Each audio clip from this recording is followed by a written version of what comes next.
In this tutorial, I will show you how to invert colors in Canva. First, open Canva and log into your account. Click Create a Design and choose Custom Size. Enter 300 by 300 pixels and create a new design.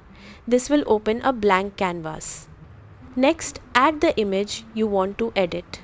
Go to the Upload section and upload a photo from your computer or choose an image from Canva's library. Drag the image onto the canvas and resize it to fit your design. After placing the image, click on it to open the editing options. At the top of the editor, click Edit Photo.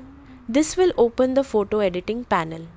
In the editing panel, scroll through the effects and adjustments until you find the invert option.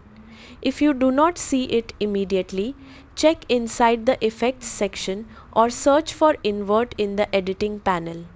Click the invert option and Canva will automatically flip the colors of the image. Dark colors will become light and other colors will switch to their opposite tones.